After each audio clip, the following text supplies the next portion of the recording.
Hey everyone, I'm Aidan and it's the day after and I filmed nothing. So I guess I'm just going to give you advice today.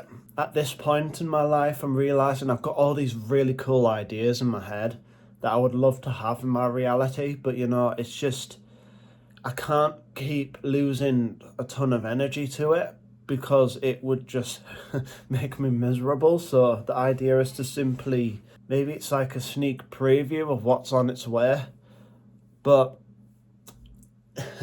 it's about Faith. I mean, Faith brought me this amazing house, and I could have had a much worse house, like, had I gotten way too attached and gone, okay, this is my only option, I'm going to take it. Instead of just being patient and making peace with the current circumstances. I mean, how can you claim to know how your life is going to go? You're not the one with the knowledge, the universe is.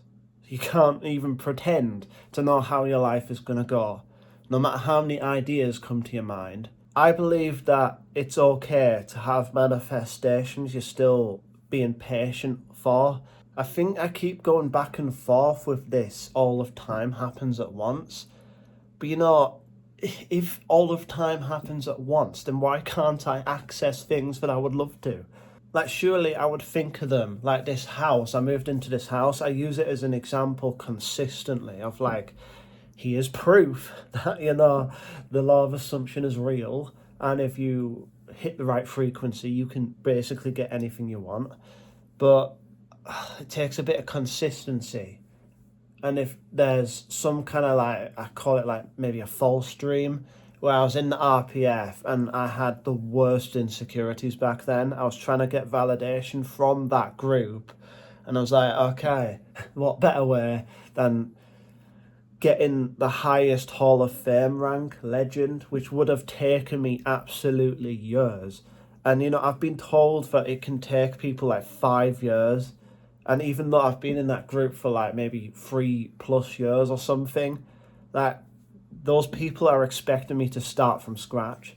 Do you think I want to dedicate another 5 years of my life to a Club Penguin group that is probably dying? And Club Penguin could be brought back by Disney and, resurrect that kind of community. But there's just a lot of things in life I'm realising that I would give my attention, I'd be attached to, but turns out it wasn't the right path for me. I can't say the same about certain ideas in my head, like having a soulmate or having those Doctor Who missing episodes come back. It's just, I don't want to live my life going, oh, I've failed and this stuff is just never going to turn up. I like to live in hope now, where I'm like, if I have a genuine desire for it, then surely that just confirms that it's going to turn up. It's just going to take a bit of consistency with my mindset and just letting it be, forgetting about it, and letting the universe work on it while I'm not just taking it and just holding it like, oh, but when is it going to turn up? It's so silly. But it's really difficult to live that kind of, all of time happens at once, when I'm like, okay, I'm in the mood for this. Oh, wait, it's not accessible. So, I can't live the life that would be what I would act like, It's just silly. And I can't quite live how I would be if it was accessible. So I guess the other option is to just simply leave it behind and work on other things. I'm being absolutely trolled by my iPhone. Some reason it's discovered this bug where it opens up on like a quarter of my iPhone screen. That doesn't make the slightest bit of sense, but here we are. I mean, I fixed it now, but it's just annoying. Why have you done that? I think I've been told not to make these manifestations the main mission of my life. I need to kind of just put them to the side and work on more important things. And I think my current biggest mission has to be just making peace with the current circumstances. Oh, that was it. Yes, thank you, Bren. I've been asking questions from a place of lack instead of abundance. For instance, how the heck do I get a woman? For instance, instead I should be asking, how did I get my soulmate to turn up in my life? What was a good tactic to actually bring myself into the environment of where people in general were staying? Because, I don't want to do it in a way where, like, I go to a pub and attract someone who drinks, and it's just like, that's someone who isn't me. I don't want to go to a coffee shop because I don't drink coffee. Maybe I'm supposed to be isolated for a long amount of time until some cool opportunity opens up. I like to at least get experience and just talk to people, maybe. I don't know, I don't want to start the conversations. I don't think I ever have to, but it's just, the plan for me is to just find the right community, like some building where people gather, and just sit down and just enjoy my life.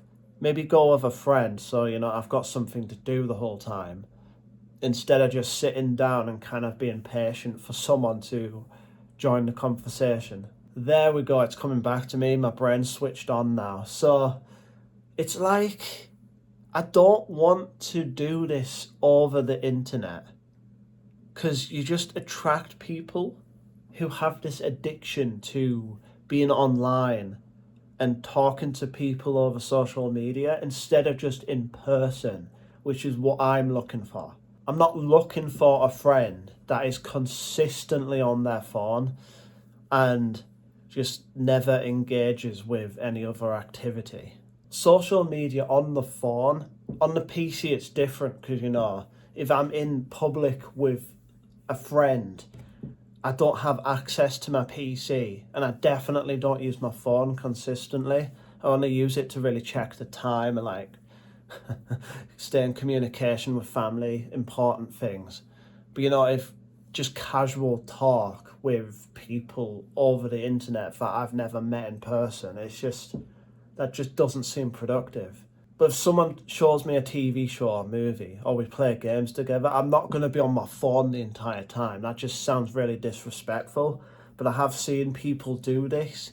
I'm not trying to bring people down that do this, but I feel if they could just become more present and stop relying on a quick hit of dopamine and start to embrace the less, because when you take away the abundance, when you reject the abundance and accept the lack, you realize that everything around you becomes more special and not just kind of like mass produced.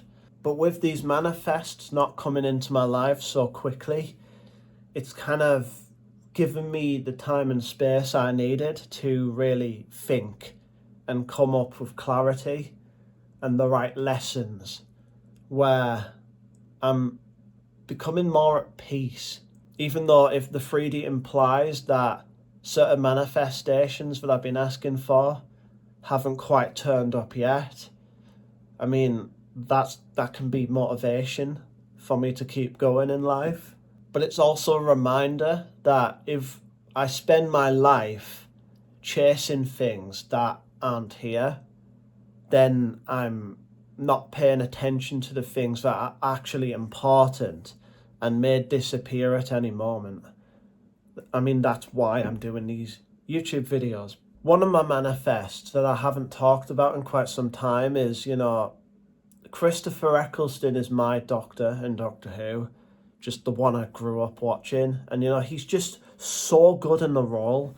It would be a treat for me to get even just one more episode with him, because he had about maybe 13, which, Ncuti Gatwa definitely had less episodes in his series. Like, his series had like maybe 8, 9, including the Christmas special. Everyone else is telling me that, Eccleston had such a bad time on the show. He doesn't want to work with the current crew of Doctor Who. And now I'm hearing stuff like the entire team is leaving. And I'm like, maybe I'm too powerful here. Maybe this is the only way that Eccleston will come back, where RTD and Bad Wolf Studios, that kind of thing, end up leaving, and the new crew end up doing a series with a new Doctor or something. But what I'm looking for is maybe we need to rest the main show for a while and have a series dedicated to just bringing back old Doctors and Companions where they get an episode each. And I know that can be done. Eccleston with Billy Piper would be fantastic. And I didn't mean that pun. I just used that word now because, you know, I mean, my doctor, I've kind of picked up on things. And, you know, we have a similar accent too. Flopping it. I went Scottish or whatever that was. I just keep thinking of the moment where these things that I've been predicting for a while now end up happening. And people are like, what? Anything Aidan says is true. Like, even if it hasn't happened yet, it's like, oh, it's going to become true. We can trust Aidan. But I'm not doing it for that reason. I'm doing it for like personal gain, let's be honest. I just want to be entertained by things that I found cool in my head. And I'm like, that's doable. But, you know, I'm not going to lose a ton of energy to it every day when it doesn't happen on certain days. And, you know, if I leave it, it will just happen. For instance, a spin-off with the Eighth Doctor maybe fighting a Time War. Or maybe even bringing some big Finish audio characters in. Like Charlotte Pollard or Lucy Miller. I thought the stories told in the audios were like really good. The way I see it every day is just this kind of scavenger hunt for me to find the peace. How can I achieve peace now? By letting go and just embracing what's here. Anyways, if you got this far, put elbow in the comments. I'm running out of words apparently. But yeah, if you haven't already, leave a like and subscribe. Anyways, I love you all. I hope you have a good day. And I'll see you in the next video. Bye.